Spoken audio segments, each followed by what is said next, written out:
Welcome to another episode of Team Anywhere, where CEOs, leaders, and experts at building teams, companies, organizations, and amazing cultures share how to lead from anywhere in the world. I'm your co-host on the East Coast, Ginny Bianco Mathis. And I'm your co-host on the West Coast, Mitch Simon. And we invite you to join us to Team Anywhere.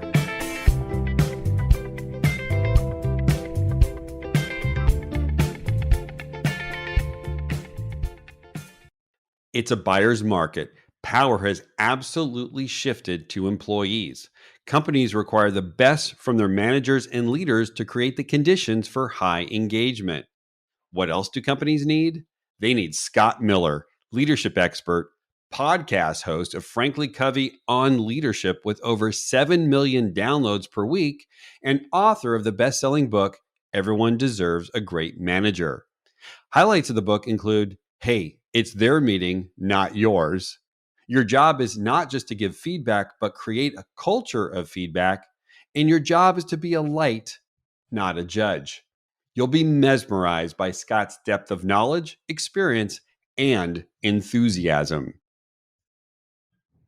Hello and welcome to another episode of Team Anywhere. I'm your co-host, Mitch Simon, on the West Coast, and on the East Coast, my delightful, brilliant, amazing co-host, Dr. Virginia Bianco Mathis. How you doing, Jay? Yay! Play the timpanis, but, yes. But today, 7 million downloads a week. 7 million downloads a week. That's who we've got on the podcast. Who did we pay, Jenny, to get Scott Miller on the podcast? So capping a 25-year career in which he served as Chief Marketing Officer and Executive Vice President, Scott Miller currently serves as Franklin Covey's Special Advisor on thought leadership, leading the strategy, development, and publication of the firm's best-selling books and thought leadership. Scott hosts the Franklin Covey-sponsored On Leadership with Scott Miller. That's right, 7 million downloads a week. The world's largest and fastest growing faster than ours, fastest growing weekly leadership podcast, reaching more than 6 million people. Scott, so excited to have you on Team Anywhere. Welcome. Dr. Jenny Mitchell, my honor. Thank you for the platform, the spotlight. Looking forward to talking about all things management leadership today and all the mistakes I've made along the way. Okay, great. Because if we're going to be comparing mistakes, this is going to be a long podcast. I love this, Dr. Jenny. Oh, I win, sir. You win. Okay, you win. Great. So I am Mitch, and you are Dr. Jenny. So let's begin here. You are perhaps one of the country's leading leadership experts. At least that's what your PR firm tells us. We want to know, what surprised you most over the last 18 months? I am surprised that organizations did not see the Great Resignation coming.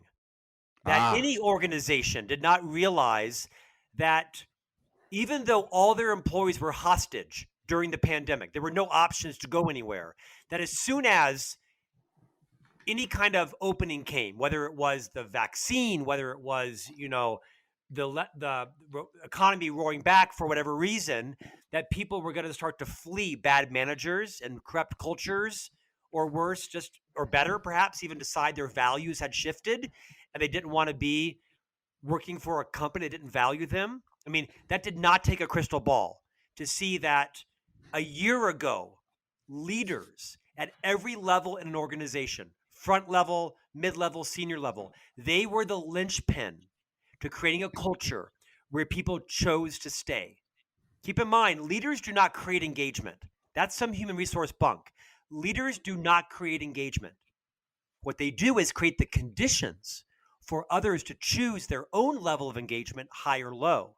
So I have been evangelizing for over a year that if companies do not get their act together, when the economy started to have some elasticity, people were going to have other choices. And I got it half right, because what happened is people are leaving, but a lot of them aren't leaving to go somewhere else. They're just quitting. They're going home. They're doing a side hustle. They're opening an eBay store. They're not going from Exxon to Disney or from Delta to United. They're just quitting, and they're grateful they're still alive. They lost their grandmother. They lost their spouse. They lost their grandfather. And they're just now figuring out what is it they want to do next. That's, I think, what I'm most surprised about. Dr. Ginny, I love this guy. Oh, I know. This guy's good. This guy's really good. Now, what surprises? So you're surprised that leaders didn't get it. Were you surprised that leaders didn't get it? Or kind of because this wasn't like predicting the market, right? It wasn't like, predicting the next variant. It was, if you weren't asleep at the wheel in leadership the last 3 to 4 years, you might even say the last 2 years, whether it was between the social justice movement, whether it was the sort of excommunication of bad bosses in workplaces because of sexual harassment or ethics violations. I mean, there's been a comeuppance that happened prior to and during the pandemic, unrelated to the pandemic, with all the DEI and inclusion, initiatives and women entering boardrooms and executive suites at an unprecedented pace, which should happen faster and sooner. That anybody that was in a leadership position at the board level or the executive team level should have realized that leaders, I'll say it again, leaders are the linchpin to cultures. People don't quit jobs. They quit bad bosses and corrupt cultures. And we're seeing it happen in droves. And they should have, and some did, but leaders, organizations, I don't typically armchair quarterback, but they should have recognized this was coming. And totally agree. And this is the amazing point to piggyback on that. Not only did they not see it and get it, they felt that they can, let's now just go back to the way it was. It was like they weren't even watching the movie. Because a lot of the things that have evolved in terms of what is needed right now, all the things you just said, some of them we have been talking about for many, many years, right? And now the importance of it, they can't hide anymore. And so even on Wall Street where they say, I want you back in your seats, I just can't wait to see what happens. Oh, I think it's a buyer's market, right? Like the real estate market. I think that corporate America, the power has shifted. The power has shifted. If the board and the C-suite think they are going to make demands of their people that are untenable or unrealistic or unsafe, they're wrong. Now, that doesn't mean that we're shifting to a unionized workforce or that, employees are going to hold companies hostage. Just employees will simply say no, and then they'll quit and they'll go somewhere. Because again, I think what a lot of leaders need to realize is that everyone's values shifted post-pandemic. Yeah. People don't really care about as much the kind of car they were driving. They don't care as much about how much money they're making. Now, behold, do not take advantage of anybody, but everybody's values have shifted that I know. And people are focused on quality of life. They're focused on meaning and contribution and mission and legacy. Not just the younger generation now, but people in their 40s and 50s and 60s. Yeah. People want to matter. They want to add value. Yes, they need to grow their 401k. Yes, they need stock options. Yes, they check. But they're not willing to be humiliated or mistreated anymore. They're not, for one day, they're not willing. Either you solve this, you get rid of that jackass leader, you change this culture, or I'm out. And they're speaking with their feet. And the word, I think, of the hour is choice. That year of reflection made folks realize, oh, I have a choice. In so many choices, right? I mean, look at these companies now that are changing the admittance criteria. The idea that you have to have a 4-year degree for most jobs now, it's not even a criteria, right? The fact that you have 9 careers in your resume and you're 35, come on in, right?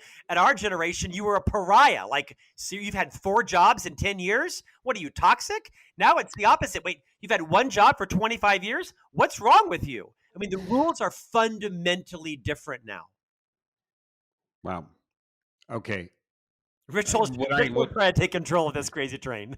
Well, no, I am really, he speaks the truth. What I'm really present to is the fact that because I remember when I lost a job, and it was, well, I might want to consider another job. Now it's, well, I want to consider not working. It's to say, Scott, that there's so much toxicity out there in the workplace that people are just choosing, no, I'm out. Well, it's to the doctor's point, right? Which I'm going to call her the doctor now, which The is doctor. people have choice. This Yeah. idea that, in our generation, and we're about the same age, Yeah. if you weren't working, 50 hours a week for a Fortune, 500, what were you doing? I mean, what do you mean? What do you mean you're working for a graphic art studio? What do you mean you have a side hustle? Now Right. people can go earn as much or more, doing anything from their living room, because now it's acceptable. And not only Right. acceptable, it's the new norm. And so the amount of choice is only going to exponentiate. It's not rolling back. Choice in Right. opportunities, choice in certificates, choice in education, choice in mobility, choice in how you collaborate. It's a buyer's market. Okay. I want to know, I'm just really curious, and I'm sure listeners are curious. What I know is your first job was building a town Yeah. with the Disney Development Company. And it's funny because I have, my girlfriend is spent a lot of time in Florida, and every time she talked about being from Celebration, Florida, I thought, so it's like, you have to always be celebrating or they kick you out. So how did you go from real estate development to a 7 million a week download on leadership? So I'm from Central Florida. I was born and raised in Winter Park, Florida. And I went to work for the hometown company, Disney. The Disney Development Company, which is the real estate arm of the Walt Disney Company. They build the theme parks, hotels, cruise ships, and they sell them back to the operating company. Well, this town now, that is a vibrant town called Celebration for 25 years, home to tens of thousands of people. It was cow pasture. And it was Walt Disney's original idea of what Epcot would be, kind of the Jetsons meets Mayberry, right? So I get a job as a research coordinator because I was a restaurant waiter during college for one of the managers that went to work for Disney. I knew her because she was a curator at a local museum, right? I gave her good service, and I was gracious and on time, and I was honest, and she fell in love with me, and she hired me as a research coordinator. And so this was back when it was, cows and wild boar roaming around hundreds of thousands of acres of wetlands. Disney, of course, then turns it in to this remarkable community, not without controversy. But I can tell anybody who's listening, whatever you've heard about Celebration, this was a remarkable project with the finest architects and the best educators and the best planners to really bring together the best innovation between architecture, community, a sense of place. Disney was not doing this only as a financial venture. They were really, really genuinely interested in helping to build community. Well, I worked there for 4 years. They invited me to leave, which Oh, is a nice way of saying, Miller, see ya. I was young. I had so much bravado. I was a jerk. I was a know-it-all. I was the smartest person in the room at age 24. You've met me. So Disney invites me to, what's that? Yeah, I was there too. Thank you, ma'am. It's just you and me. It's only just you and me in the world, I know. So here I am, 26 years old. I'm out of a well-paying job. And before that, I had worked with Vice President George H.W. Bush and Senator Quayle for 2 years. So I'd spent several years on their political campaign. They went to Washington. I went to Disney. And I had stayed in touch with a lot of their staffers. And the then governor of Wisconsin had hired me to become his associate chief of staff. He was going to run for president. Long story. I was packing my bags to move to Madison, Wisconsin. And Dr. Covey came calling because Wow. they had met me in some meetings at Disney and liked me. And so here I am, Orlando, Florida. Where does a Catholic single boy move? Well, of course, to Provo, Utah, where all the Catholics are, right? Duh. You want a challenge, for Pete's sakes. I was crazy. So I move out to Provo, Utah. Hey, that could be a whole podcast.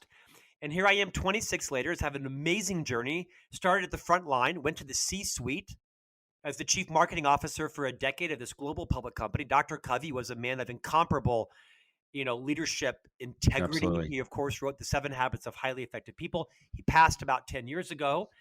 And then I started writing and podcasting. And before that, I was, of course, the CMO. So I was always behind the scenes, making everybody else rich and famous and wealthy and influential. And I said, you know what?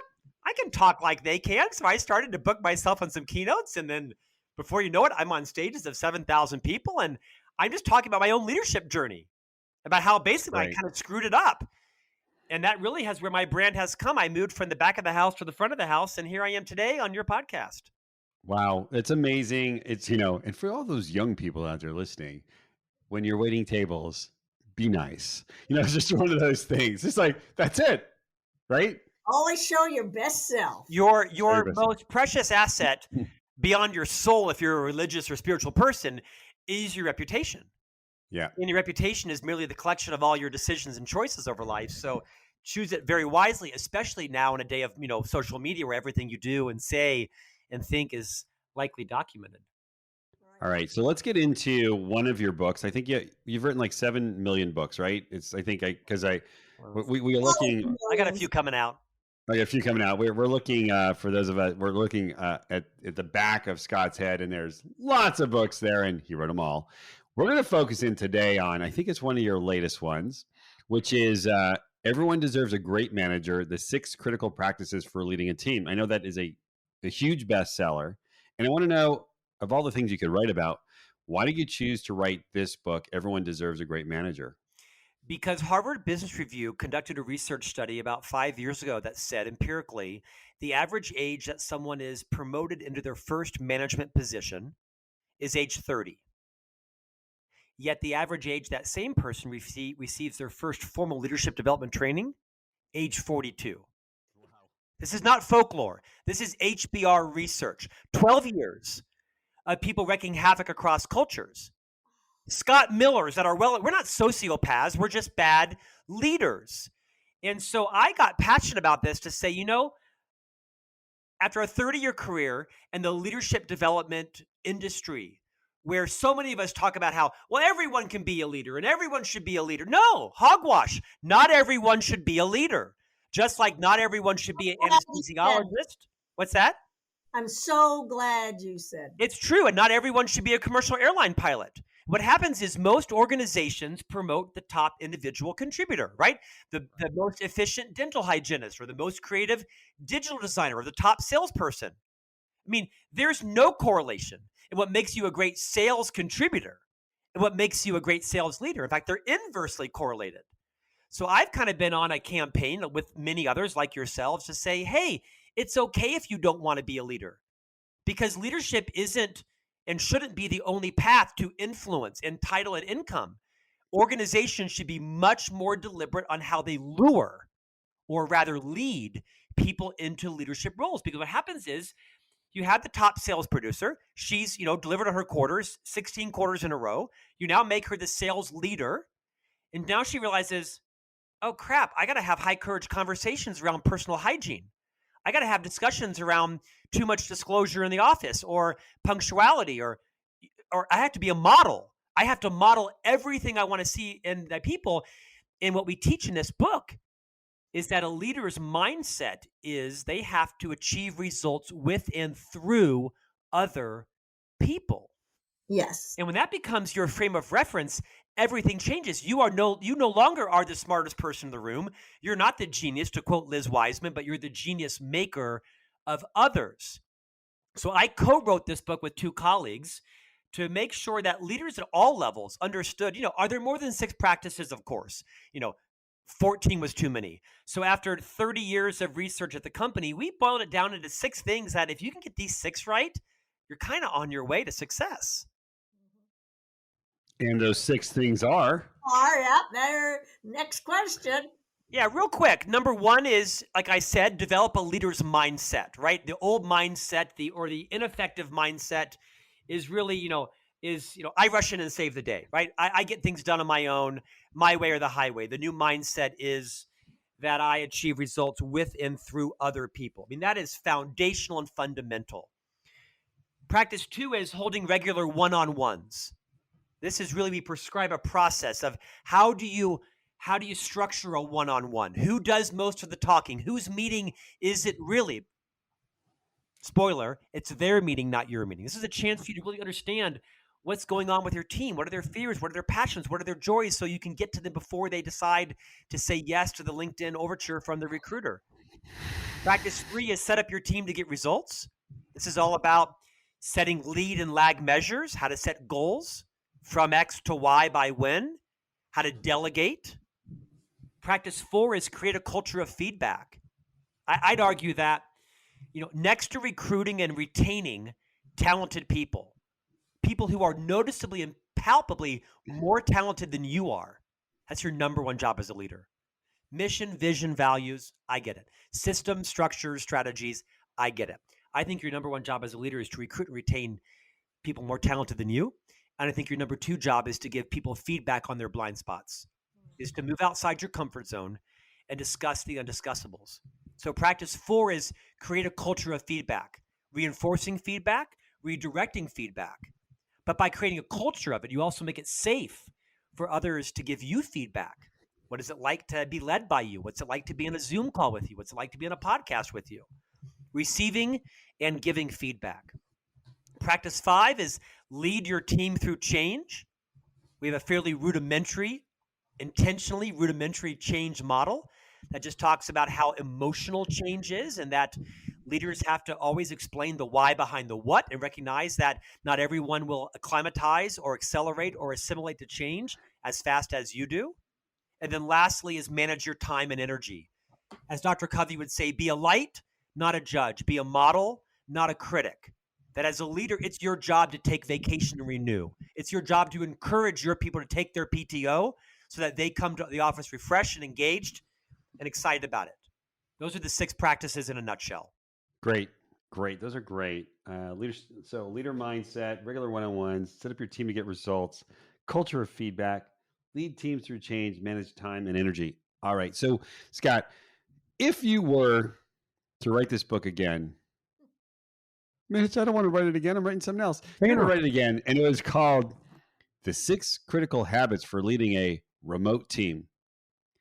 What nuances, first, which of the 6 would you immediately go, okay, remote leader, you really need to dive down in 1 or 2 of these, and here's some advice I'd give you and some tactics on how to make sure you do this real well in a remote setting.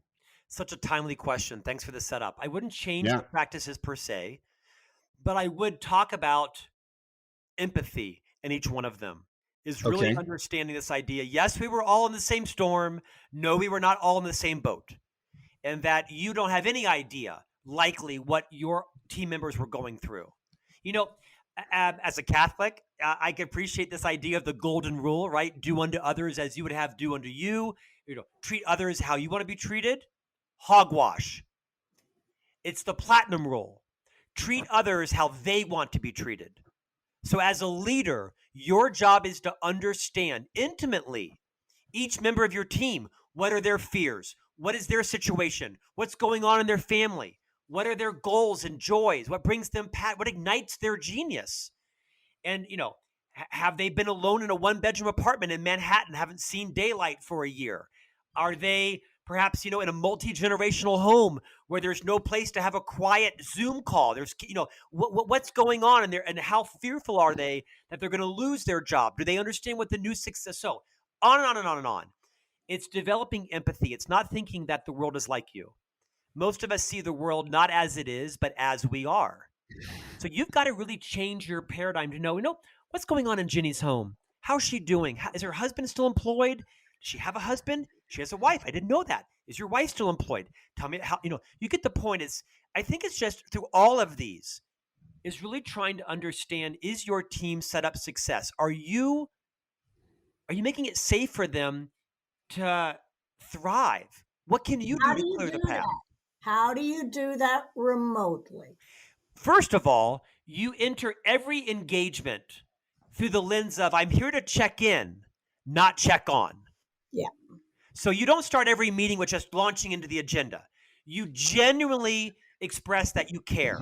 Perhaps you uncharacteristically move out of your efficient mindset and you move into an effective mindset, and you deliberately decide to have the first 15 minutes of every meeting just talking about, how is your day? How's your schedule? How's your technology? What can we do for you? Do you have what you need? and just listen, which is, by the way, typically uncharacteristic for most leaders because all of us are trained to speak. We're in selling mode, persuasion mode, influence mode. Most of us are not good listeners. Dr. Covey would tell you most people listen with the intent to respond, not with the intent to understand. And I actually think it comes from a good place because as leaders, we're fixers. You want to fix things and solve things, but not everybody needs you to fix it for them. They just want to maybe talk about it or get it off their chest. So what do? You enter every conversation with the mindset of, I'm checking in, I'm not checking on. How you doing? What do you need? I think that most people now have found their groove for those who had the luxury of working from home. By the way, a significant portion of the population did not, and some of them lost their lives because of it. As leaders, I would say, don't forget the time you put $3 of gas into your car because that's all you had. As a leader, don't forget the time you ate popcorn for lunch. Not because it was popcorn Thursday, but because payday was Friday and there was no money for lunch. And so if you just can remind yourself of what it was like to fear your boss, what it was like to be uncertain about your employment, what was it like to be at odds with your team or feel like the odd guy out, you will naturally develop empathy and start treating people how they need to be treated because you can treat people differently and still treat people equitably and fairly. I do not treat all my team members the same. I do when it comes to, criteria and promotion, but I give them feedback differently. Some one-on-ones are more efficient than others. There's one person that we're supposed to have 30-minute one-on-ones. My assistant knows that I block off 90 minutes every 2 weeks because it always goes because of her style. She's single. She has a small social life, very competent, but she just needs to talk. And what I'm doing is I'm building a culture of engagement. I'm not building engagement. I'm building a culture of engagement.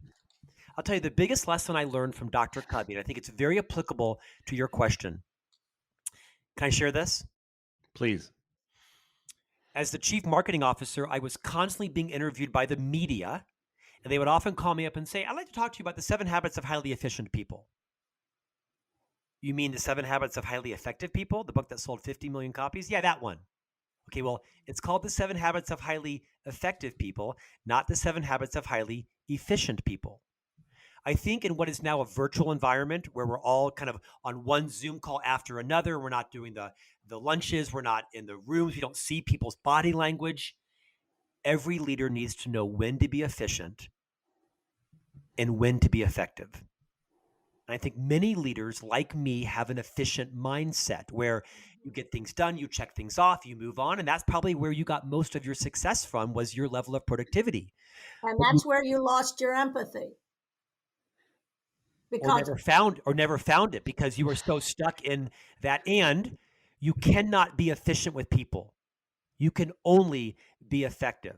With people, fast is slow and slow is fast.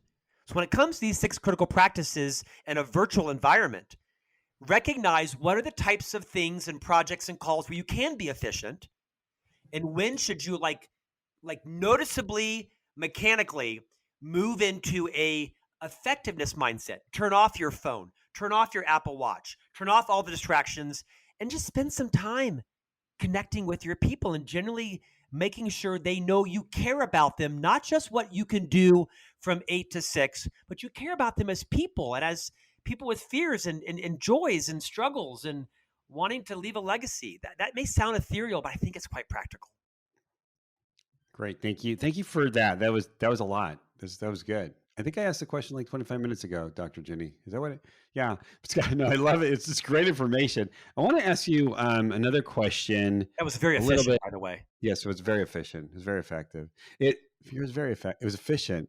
Whatever. So are you seeing, this is the big question, are you seeing many of your clients go 100% virtual or do you see them mixing it up a little bit? And how can you do that effectively? Because I know you talk about, looking at culture and things like that.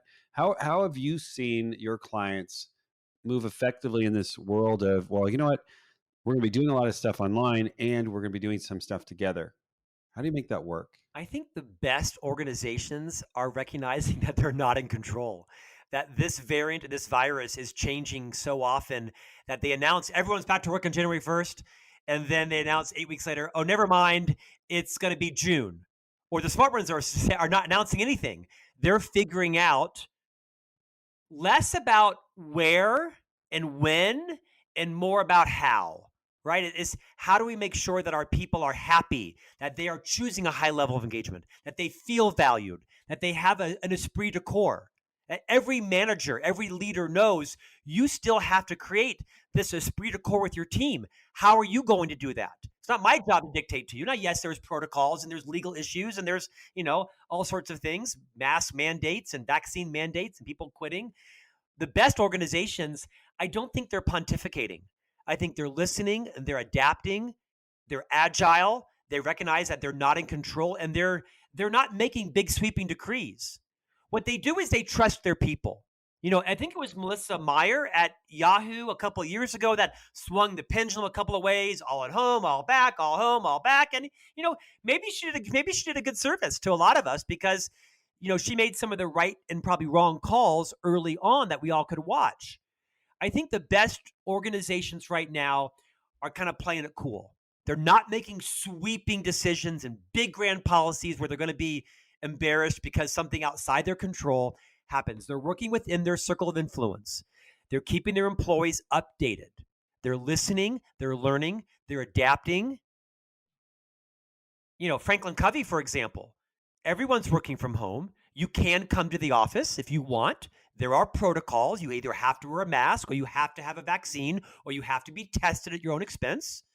We haven't had, sweeping vaccination mandates yet. Who knows what will happen in companies, right? I think everybody's kind of watching and listening and learning. For us, the question isn't where do you work? It's we trust you to get the work done because we have set very clear outcomes. We've made it very clear to you on what does success look like? What are your deliverables? When and how and where you get them done is now your business. And we were not a very progressive company. You were a, come to work at 8 and leave at 6. And we were not a progressive company on many levels. But I think we bruise hard and heal fast and we adapt quickly. And so now I think we're sort of in a holding pattern to see what can we learn from others and maybe what can they learn from us. As a leader now, a white guy in his 50s, I'm very much accustomed to people working 8 feet from my office, right? This is how I was raised for 35 years. And so I've had to fundamentally change my mindset. I'm not a naturally emotionally agile person. 25 years in one company, people, right? Yeah. But I'm adapting a lot. Great. Change or die. Great. I got a final question. This is a very detailed leadership scholarly intellectual question. We've been perusing your website, and we've discovered that you have 2 workmates named Wilbur and Oliver, and you disparage Oliver, and you recommend that people don't go out and rush and get an Oliver. And I just would want to, if you could clarify us, what is going on there, Scott? Wilbur is 14 years old, and he is a dog that is a biche poo, a combination of a bichon and a poodle. Oliver was 13 almost, and we had to put him down about 6 weeks ago. It was very painful. He was a Brussels Griffon. So he's got a little dog that looks like a combination between a Civil War general and an Ewok.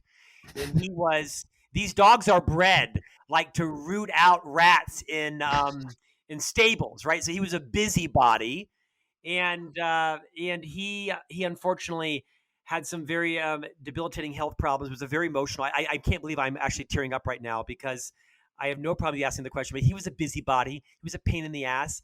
He thought he was a Great Dane, and he was 12 pounds, right? But Oliver has gone on to a different life. And to my horror, my wife has purchased a new Oliver named Wilbur that is 7 weeks old and is coming to our house on December 28th. So we have no way.